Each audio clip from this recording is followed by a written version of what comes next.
Hello there, sword friends. I am just going to do a somewhat brief video about my favorite swords. I get asked this quite a lot, and I realize that a lot of people are somewhat new to the channel and don't go back into the archives of Matthew Jensen videos around swords. And you may have heard me mention them without context, so I'm just going to talk through the swords that I used most commonly, why I like them, and that's it. And so if you're not interested, I can't blame you. Now, do bear in mind some context, as always.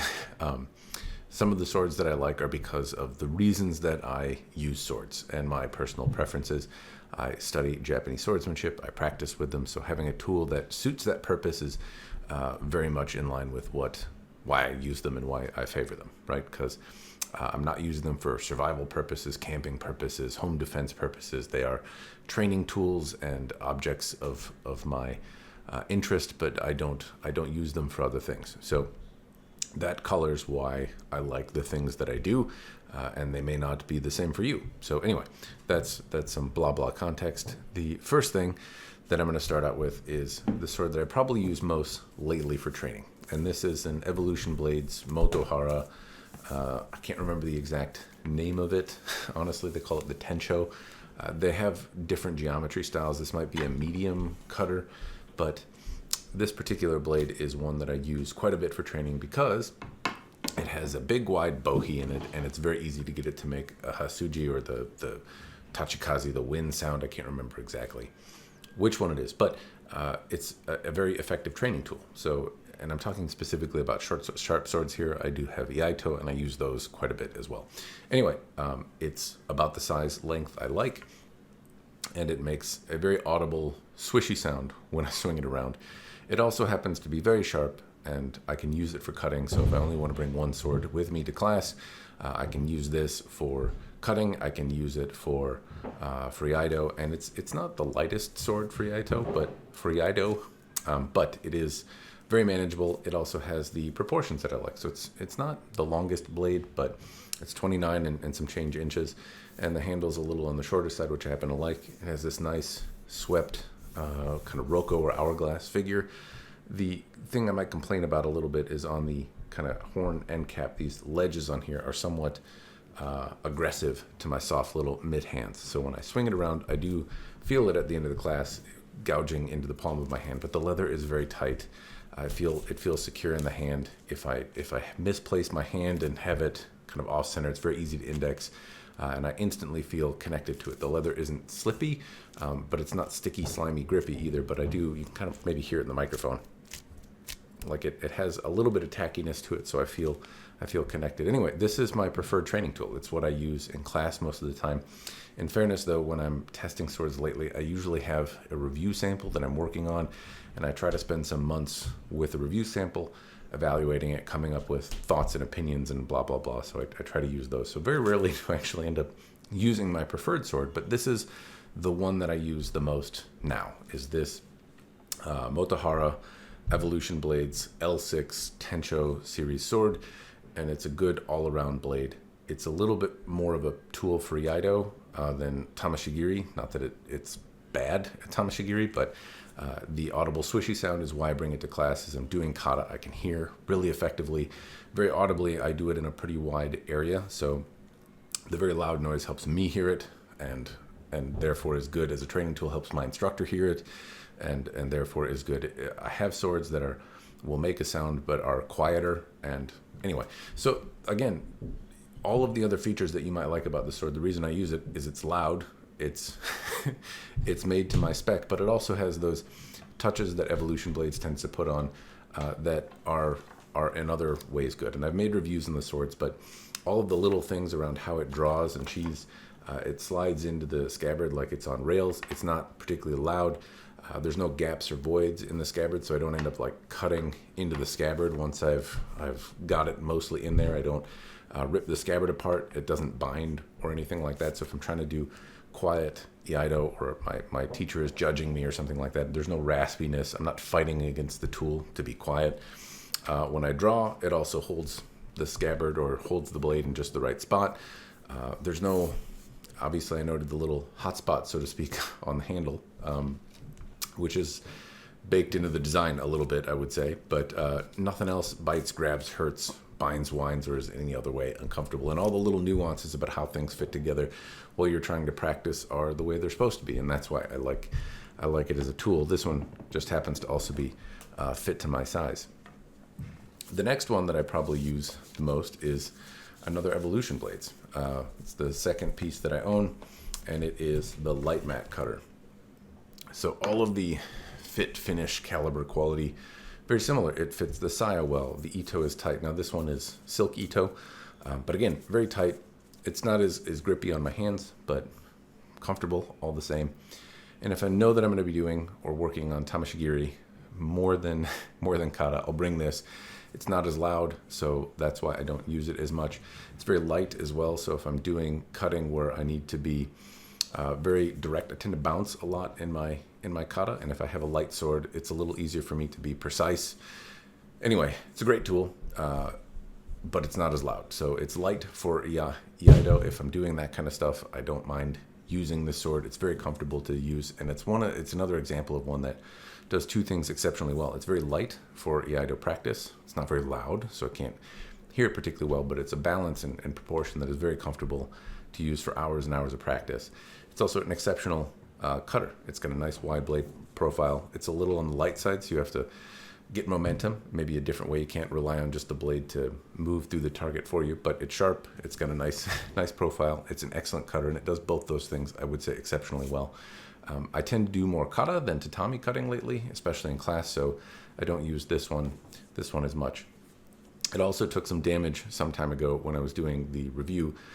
Jason at Evolution Blades offered to have me send it back to Korea and have them clean it up, and I just never took him up on that offer. So it's still got some minor dings. I haven't found that to really be impactful in the cutting and such that I've done. But a very light, lively, wonderful blade as well.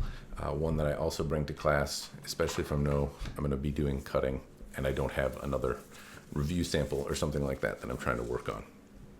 So those are the two training tools that I would say I use most, and the general reasons why.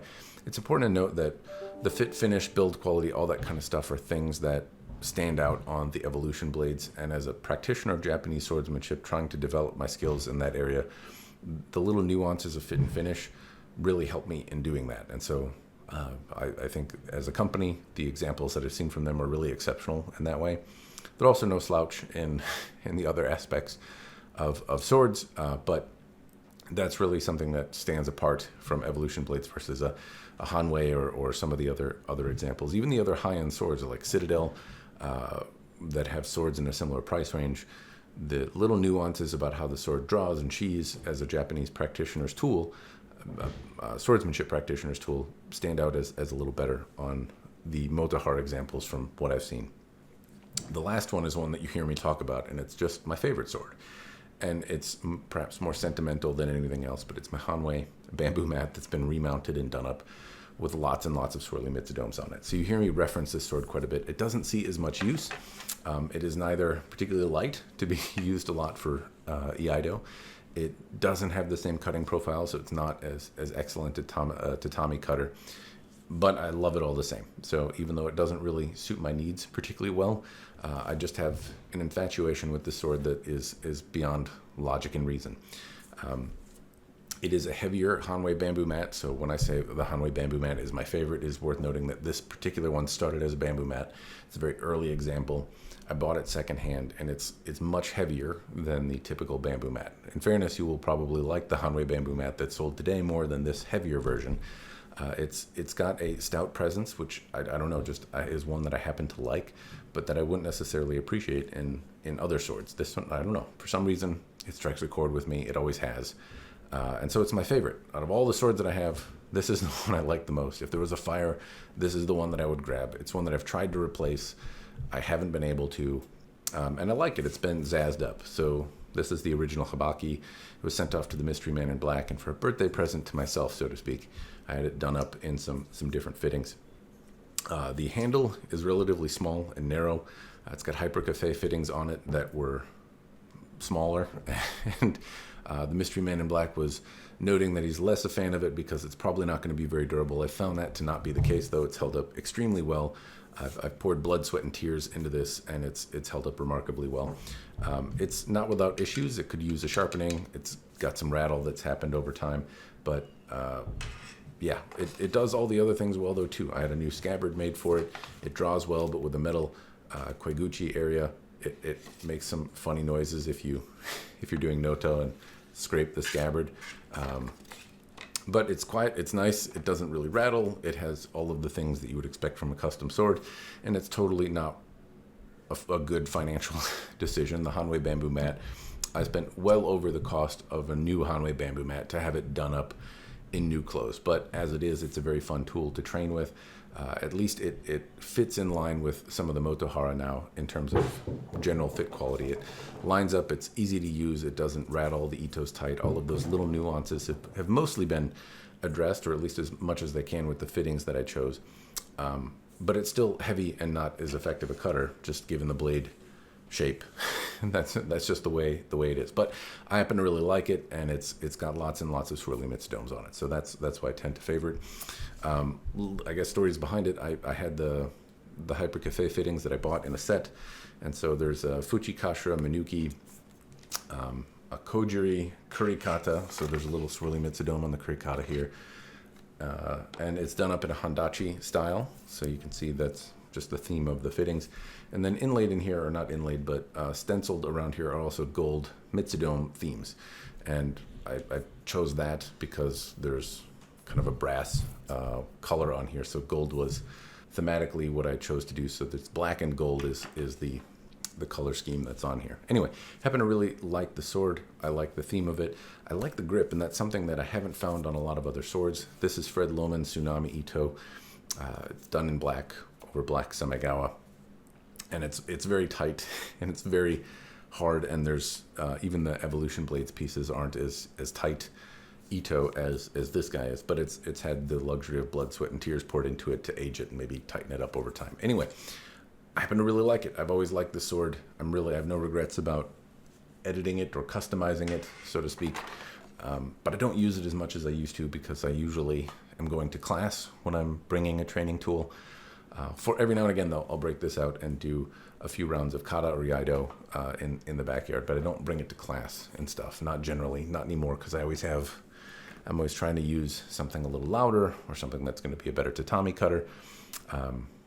Anyway, it's still my favorite, but I don't use it as often. Anyway, that's it. Those are the swords that I tend to use, my favorites, and the reasons. Again, they're very tailored to my use case, though. One is blind love, because I like it and it's my favorite, and that's just the way it is, and that's fine. I can be belligerent and silly about it and not have reasons. It's got swirly mitsudomes on it, and I happen to like it, and I don't need to explain why, even though I guess I just tried to. The other two are very purpose-built tools for a thing that I'm trying to get better at, and they're very good tools for that end, but they're not the best swords, right? If I was in a zombie apocalypse, they wouldn't be my first choice. If I was going into war, they probably wouldn't be my first choice. But those aren't the scenarios I'm in. I am a person that goes to class and tries to learn Japanese swordsmanship, and these have been excellent tools to help me along that journey. So that's why I choose them, and I've explained why I like the features and the reviews that I've done on them. So if you're so inclined, they are on my channel under the Evolution Blades or Motohara stuff, and you can see the bits and bobs and fits and features and all that kind of stuff. But yeah, that's why I like them. So I don't want to insinuate that they are the best tools for you. They just happen to be in the place I am the best tools for me, and why I like them. And if your use case is similar, then they may be worth considering to you. They may be worth considering a look at Evolution Blades. Alternatively, if Evolution Blades doesn't have what you want, or it's a lot of money to get something and you would rather have something more bespoke, maybe swirly mitsudomes aren't your thing, but some other theme is, the Hanwei bamboo mat that I've customized and made a little more bespoke to me is one that is a great example of how you can make a bad investment but not regret it. I bought some fittings, had it assembled and put together, and now it's a very unique sword to me. And I know that I wouldn't recoup the amount of money that I put into it, but I have no regrets about it. Anyway, that's all I've got. Hopefully it's been an interesting video. As always, cheers and thanks for watching.